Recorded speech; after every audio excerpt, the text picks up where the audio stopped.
Chickens are ravenous poop machines. A flock of 150 chickens will quickly devour and trample herbaceous vegetation down to ground level in a matter of days. Their manure adds an incredible amount of nutrients and fertility to the soil. Our challenge is to harness this force of nature to build healthy soil and produce an abundance of nutritious food in an ethical and sustainable way.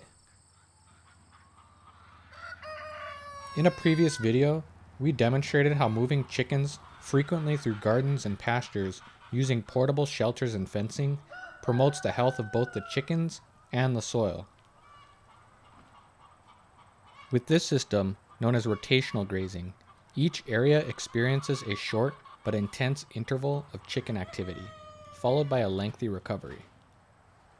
With just the right amount of chicken power, we can improve the long-term health and fertility of the soil. However, when too much chicken power is concentrated into a single area for too long, overgrazing can occur.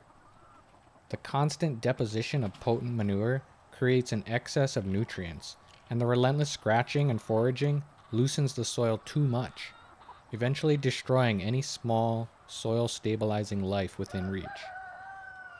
Over time, rain washes the soil away, potentially contaminating downstream rivers and freshwater ecosystems. The result is a compacted and rocky landscape that provides little to no forage for the chickens. So what do we do when we need to keep our flock of chickens in a small area for long intervals? During the long and cold winter months, our chickens are kept warm and cozy at the barn. How can we maintain an enriching and productive environment for the chickens while simultaneously improving and stabilizing the soil? We hope to transform our chicken yard from a barren, rocky patch of ground into a thriving, plant-filled space.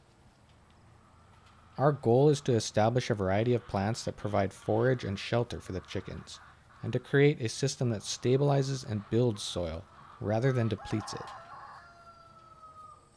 We began with rocky and compacted soil, overloaded with nutrients and prone to erosion. We used a rototiller to loosen up some of the soil, and then broadcast cover crop seeds, and began transplanting plants into the ground. We're experimenting with a variety of annual and perennial plants that provide good forage and shelter for chickens. Some of these plants are meant to be grazed down quickly as a living mulch, or as a kind of sacrifice to appease the ravenous chickens.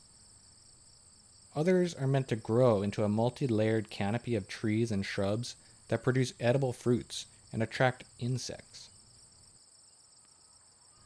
Throughout the summer and early fall, the chicken yard flourished into an incredible space full of different plants.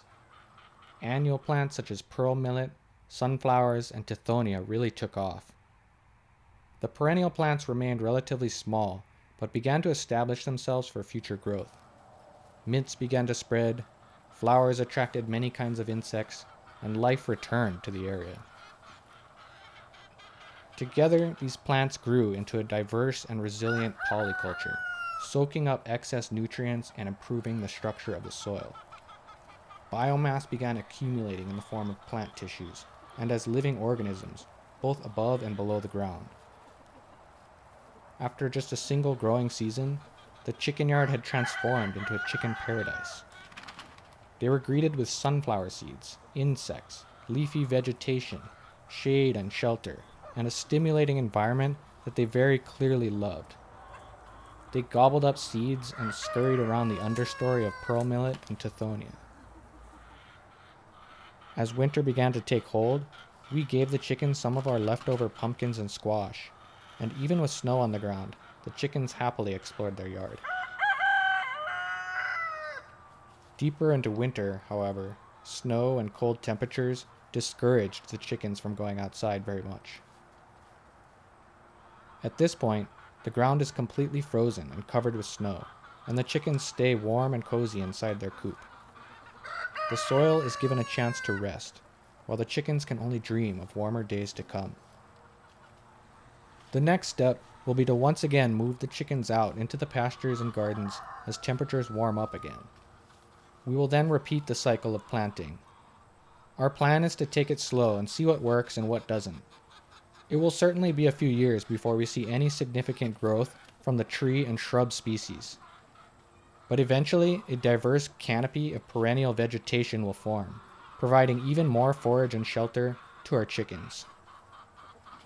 Over time, the system will become more sustainable, cycling nutrients from the manure back into plant tissues and healthy soil.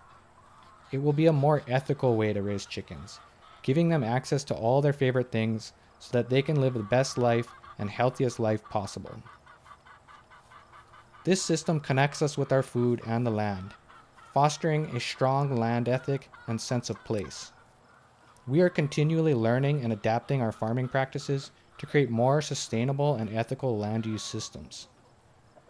As time goes on, I will continue to document this project and make updates in the future. My question to you is, how would you mitigate the effects of overgrazing and harness the power of chickens more effectively?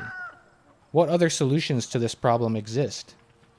If you have any suggestions, questions, or ideas, please let us know in the comments. And I hope you enjoyed the video, and I'll try and make some more videos sometime soon. Have a good one.